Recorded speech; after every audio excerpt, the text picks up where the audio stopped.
Gilles, professionnel. T'es là. Gilles, je viens de te surprendre là dans ton studio. Tu viens de terminer. Ben, je te prends juste, tu viens juste de terminer l'émission des Mandrakes pour C8. Et là, tous les écrans sont noirs parce que tu veux nous réserver la surprise. C'est quoi? Non, on dit la vérité. Là, on vient de terminer, mais c'est pas pour C8. C8, c'est terminé depuis un petit moment déjà.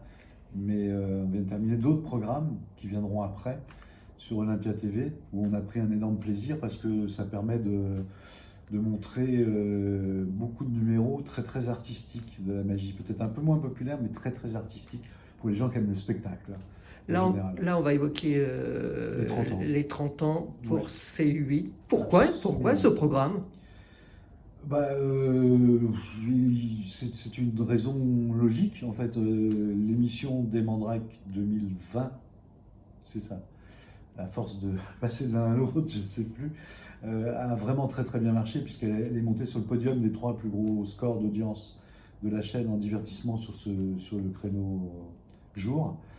Et donc forcément, quand ça marche très fort, on nous demande de nouveaux programmes.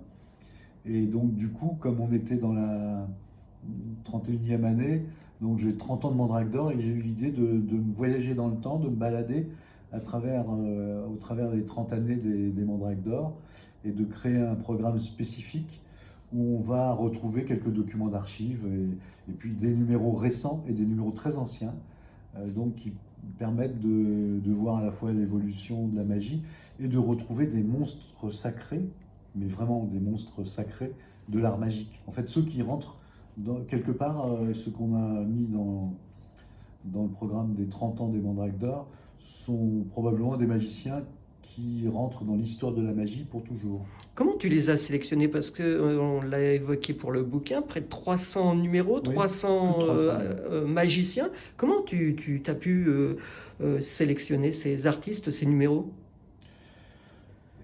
La première sélection, elle est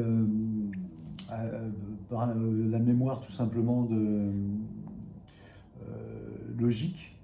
C'est-à-dire que certains numéros dans l'histoire de la magie des Mandrakes d'Or m'ont marqué à vie, ont créé une telle émotion que c'est rentré dans ma mémoire pour toujours. Donc ceux-là, c'était les plus évidents.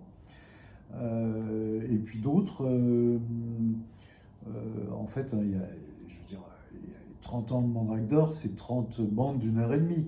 C'est beaucoup, mais il y en a certaines que j'ai regardées intégralement et puis d'autres que j'ai regardées un peu à grande vitesse. Et même en regardant à grande vitesse, j'avoue qu'il y a un ou deux numéros qui m'ont interpellé, où j'ai ralenti, j'ai arrêté l'image et j'ai envoyé en lecture normale, et ils m'ont scotché à nouveau. Donc du coup, la magie a opéré 10 ans, 15 ans, 20 ans, 30 ans après.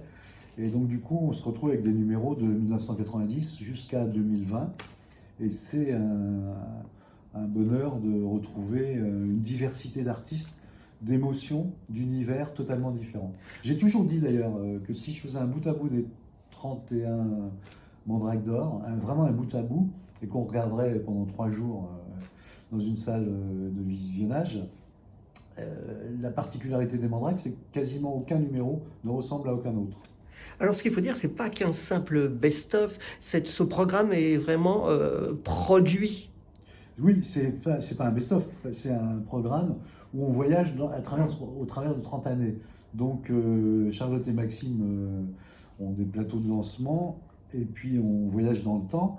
Donc c'est un petit peu conceptualisé. Et puis aussi il y a j'ai appelé ça des modules en fait, mais c'est un terme technique. En fait, il y a un module sur les parrains qu'on a pu avoir tout au long de ces 30 ans, un module assez court, mais qui nous permet de revoir des gens comme Jean Marais ou Carlos ou je ne sais qui. Et on a un module sur les champions du monde, où on a fait un petit clin d'œil aux champions du monde français. Et puis un module sur les mandrakes d'honneur, qui sont très exceptionnels. Copperfield, Siegfried and Roy, Arthur Brachetti, Majax, Ben Teller, les Ehrlich Brothers. Donc c'est très peu de gens, mais c'est des gens qui, de toute façon, sont rentrés vraiment dans l'histoire. Là, tu travailles depuis maintenant combien d'années pour C8? Il y a une vraie confiance qui s'est installée entre toi et cette chaîne? Moi, je suis fidèle et puis en fait, je travaille toujours avec passion. Donc, si une chaîne ne partage pas ça avec moi, ça s'arrête tout de suite. J'ai eu une expérience unique où un diffuseur ne me convenait pas et j'ai arrêté tout de suite. Mais que voilà, Paris Première, c'était 15 ans. C8 m'a récupéré après Paris Première. Et 2018, 2019, 2020, 2021, on prépare 2021, ça fait déjà 4 ans avec C8. Donc 5, 6, 7 programmes déjà, 4 diffusés et 3 en préparation. Ça fait bien 7. Donc tout va bien. Donc ça prouve que la chaîne, on ne fait qu'un finalement avec les chaînes. On a la même ambition, c'est de montrer les plus grands magiciens du monde. On se connaît depuis un moment Oui, maintenant, c'est vrai. et Ouais. j'ai l'impression que tu n'as jamais été aussi productif, enfin en tout cas que tu n'as Ah jamais non, eu non, non, autant non, non, le non. cerveau en Non, non, ébullition. non, non, c'est le succès. C'est-à-dire que ça a fait. Ça, c'est intéressant à dire. C'est-à-dire que quand j'ai fait le plus gros score d'Europe dans les années 2000 avec 7,5 millions de téléspectateurs, les mandrakes présentés par Foucault avec un décor virtuel, etc., il y avait tapis rouge de la chaîne. C'est normal que les diffuseurs qui réalisent un record d'audience avec un producteur ont envie d'avoir d'autres programmes. Donc c'est en ce sens-là que, c'est plus, que, que ça s'est ouvert et qu'on m'a demandé de plus en plus de programmes. Mais j'en ferai pas plus que la passion me le permettra. C'est-à-dire que si tu, je ferai pas des best-of industriels. Ça m'intéresse pas. T'as pas l'impression d'avoir le cerveau plus en ébullition ces temps-ci que les années passées, en tout cas d'être. J'ai l'impression, enfin, je vais être très honnête, j'ai l'impression de voir un enfant, un gamin qui est, oui, qui fourmille d'idées, Non, qui fourmille c'est-à-dire que, d'envie. non, c'est-à-dire que 15 ans sur Paris Première, c'était génial, mais les moyens, et c'est pas péjoratif du tout pour la chaîne que j'adore, les moyens, ça a même d'ailleurs donné une image moderne à la magie Paris Première. Alors que voilà, ça pourrait la ringardiser sur des diffuseurs plus traditionnels. Euh, mais donc Paris Première, les moyens étaient tellement modestes que c'était difficile pour moi d'aller au bout de mes envies artistiques. Alors que là, les moyens de C8 ne sont pas les moyens de TF1 ou de France Télé, mais c'est des moyens qui me permettent de faire un peu de création, parce que je pense qu'une bonne émission de magie, c'est pas un numéro, puis un numéro, puis un numéro. Mais ça, je pense que tu le sais depuis déjà des années. Ça paraît une évidence quand on regarde les mandrakes. J'ai envie qu'on dise un mot de Maxime et Charlotte. Là, j'ai l'impression que tu t'es trouvé un couple de présentateurs. C'est un couple d'animateurs, présentateurs, qui peut faire une très très grande carrière. Ils ont la jeunesse, la beauté et le talent. Donc, je veux dire, voilà. Donc, je pense qu'on est parti pour travailler ensemble quelques années. Tu peux dire un petit mot sur chacun, Charlotte, Maxime, qu'est-ce qu'ils apportent chacun de leur côté? Bah, en fait, le rapport entre les mandrakes et ces deux animateurs, c'est que Charlotte était déjà, avant le programme C8, était déjà animatrice. Et en fait, elle était la présentatrice des magiciens. Et Maxime était le présentateur télé qu'on connaissait à l'époque des TPMP, ces prestations fréquentes sur TPMP. Et en fait, donc on a créé un duo d'animateurs qui était très très précis. C'est que Charlotte présentait ses amis magiciens à Maxime, qui était un animateur de télévision, qui les découvrait avec un œil tout rond et très bienveillant envers ses artistes. Donc en fait, la magie a opéré parce que du coup, ces animateurs aiment les magiciens, ça se ressent.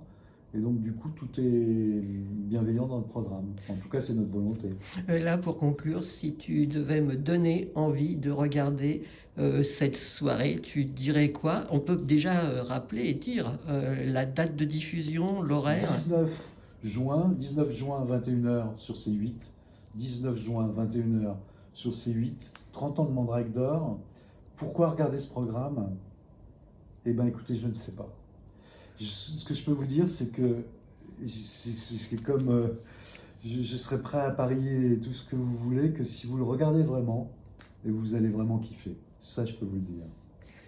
On aura l'occasion de se revoir pour le programme que tu as évoqué en tout début Oui, les d'entretien. programmes suivants avec Olympia TV, ouais, qui ont une autre couleur. En fait, voilà, quand tu dis c'est ma passion, le mot best-of pour moi n'est pas intéressant, quoi. C'est-à-dire, s'il n'y a pas une créativité derrière, les 30 ans de Mandrake d'Or, donc le concept est le voyage dans le temps, les programmes d'Olympia TV, c'est de montrer que la magie est un art à part entière. Et donc du coup, je me suis appuyé sur 3 théâtres, le Casino de Paris, le Théâtre des Bouffes parisiens et Bobino. Et en fait, j'ai montré dans ces 3 lieux quel est le lien entre le théâtre et la magie. Et j'en ai profité pour montrer quelques magiciens qui sont passés dans ces théâtres-là. On aura l'occasion d'en reparler. Avec plaisir. Merci Gilles. Merci à toi. Merci Gilles. Merci. Et surtout, rendez-vous 19 juin à 21h sur C8. Croyez-moi, vous n'allez pas le regretter. En tout cas, moi, je serai devant, Gilles, tu le sais très bien. Merci.